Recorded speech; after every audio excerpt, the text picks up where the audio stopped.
we felt it was time to bring back our exercise of the week, or insight of the week in this particular case.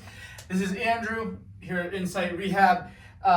Today I would like to say something that a lot of you are going to be really shocked for me to say, and that is pronation isn't bad. I know many folks out there have heard that one of the problems that they have is that they pronate too much, and that can be a problem at times, but sometimes the problem isn't overpronation, it's underpronation.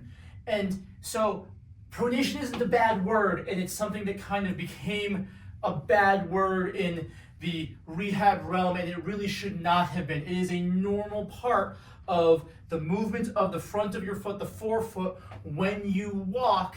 That can be very important. And when you don't have good enough pronation, what can happen is it can lead to decrease in ankle dorsiflexion range of motion, which is our ability to lift our toes up towards our heads. And so, functionally speaking, this can lead to you cutting your steps off and can lead to issues up and down the chain. So I tend to find that some people get really worried about pronation, and they really shouldn't. They're actually underpronating, and they're limiting themselves. So if you notice that you have a hard time bringing those toes up towards the head, it's really stiff through that joint, especially if you have a little bit of pinching in the front of your ankle there, sometimes because you're underpronating. So one of the ways to check for this is really simple. Then you take that shoe off that you've been wearing and check the bottom of the shoe.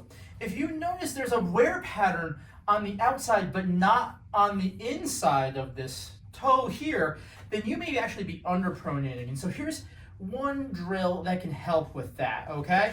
And it's really quite simple. You're gonna take a step like so, okay? You're gonna wanna make sure your toe is pointing straight, your hip and your knee are aligned. The knee should be heading towards the front, the second toe, not the big toe, but the toe right next to it. And you're just gonna bring that knee forward.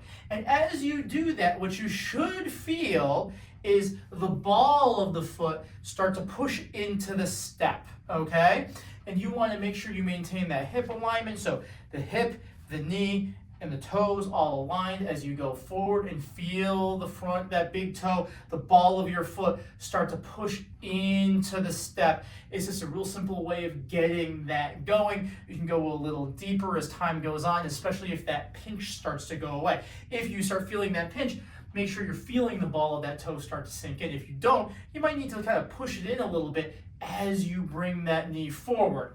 It's just a really good way of getting that pronation that is actually normal back to normal, okay? So that's our insight of the week. Hope you enjoy it. We'll see you next week.